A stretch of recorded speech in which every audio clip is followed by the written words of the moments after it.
Olá, eu estou aqui com a Raquel e a Maria, que são fundadoras da Parangolé. Elas são designers também. Então, primeiro, muito obrigada, né, por estar aqui, pelo tempo de vocês. A gente está muito feliz, né, de poder conversar um pouco, né, sobre o que é a Parangolé e o que a Parangolé tem feito. E também, né, saber quais são os planos de vocês. Então, acho que eu começaria por aí, né? Se vocês puderem falar um pouquinho do que é a Parangolé, e quais são os serviços que ela oferece. Bom, a Parangolé, ela surgiu no seguinte formato. A Maria e eu, a gente era amiga já. E a gente, duas designers, a gente trabalhava já, tava namorando assim para trabalhar juntas. E a gente tinha as crianças pequenininhas e começou a ter as festas das crianças, né? E a gente começou a ter muito desespero porque a gente começou a ter uns traumas na festa, assim, porque tinha muito lixo, que era uma coisa que a gente já tinha essa aflição, né, Má? Do desperdício, do que tinha que ser, como a festa infantil tinha que ser. Então tinha que ser temática, tinha que ter muita coisa. Então a gente começou a ficar com uma certa aflição.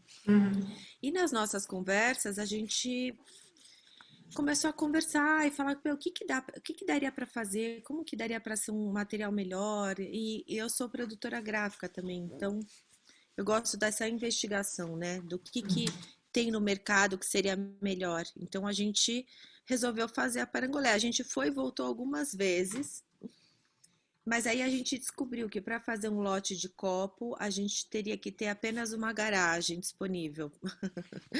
Que a gente falou, bom, se der tudo errado, a gente tem um monte de copo e a gente vê o que que faz. A gente começou a procurar e falar, putz, tá bom, então a gente quer ter uma marca que ela seja atemporal, que ela seja circular. A gente nem sabia o que era economia circular, mas a gente queria que fosse com produtos que a gente pudesse enterrar depois.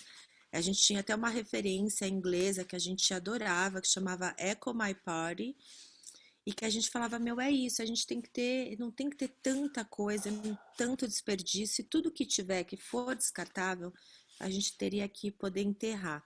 Então a gente começou a investigar isso, e tudo que não fosse descartável, a gente queria que fosse muito durável. Então a gente pensou nas bandeirinhas, as toalhas de mesa, tudo de tecido.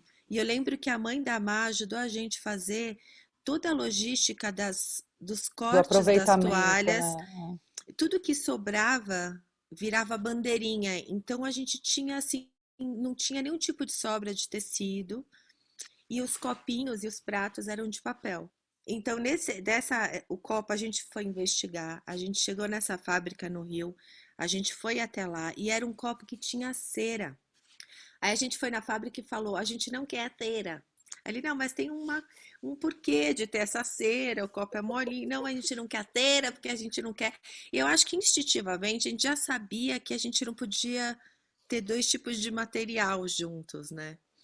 E aí a gente fez o primeiro lote dos copinhos da Parangolé sem a tal da cera. E assim, colocava água, ele era mole, né? As Então a crianças gente, pegavam, faziam assim, ia para criança ainda, né? Que de adulto 2 anos, a criancinha de 2 anos.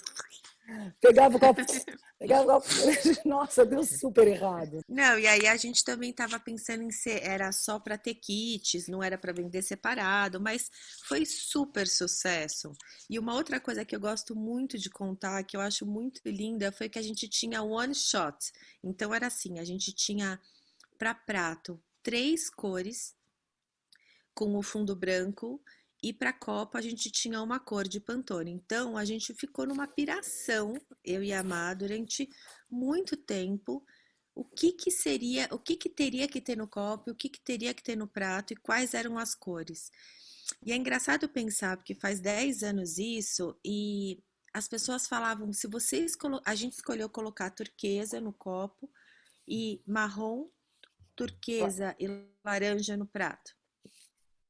Então as pessoas falavam, gente, é rosa ou azul. Vocês não vão vender vendendo laranja e marrom, entendeu? Mas enfim, deu super certo e assim começou a Parangolé. E eu acho que assim, os pilares, né, Ra, que era assim, era menos desperdício, e sem gênero. É que hoje a gente olhando para trás e estudando, a gente sabe como que é, né? O que hoje a gente sabe nomear.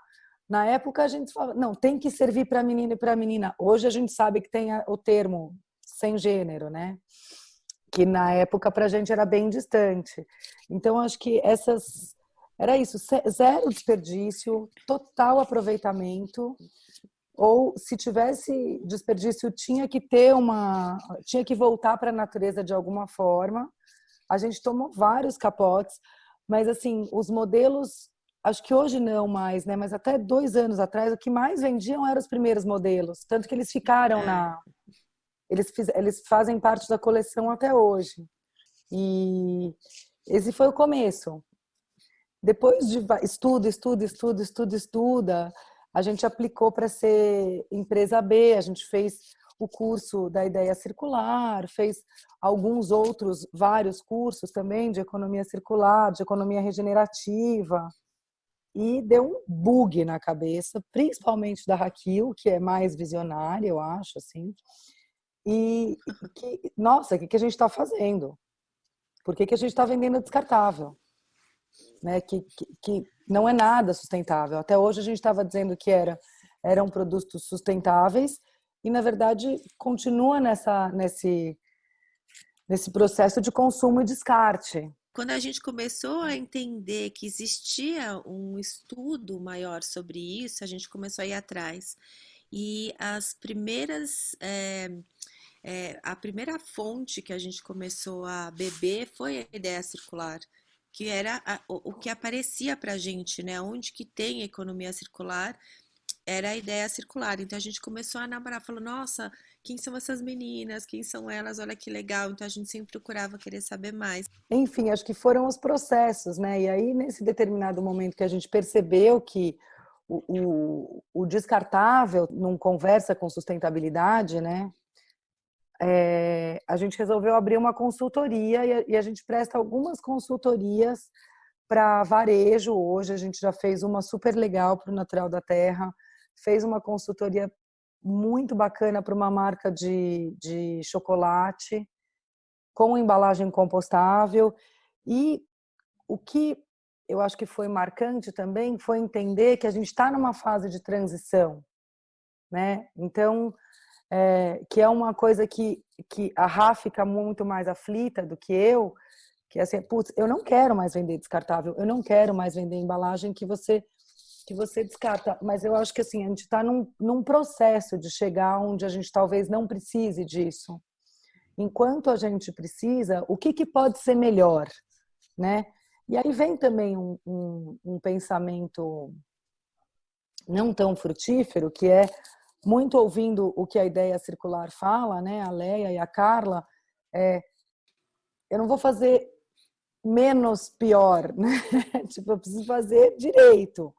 E só que eu acho que assim, o mundo não está preparado para fazer direito, pelo menos nesse campo que a gente atua, né? Tem coisas que a gente consegue eliminar a embalagem. Tem 3 coisas que embalam o chocolate, deixa uma só.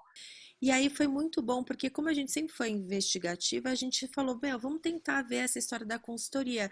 E a gente teve uma chance. E nessa consultoria a gente aprendeu muita coisa e a gente consegue abrir uma nova porta.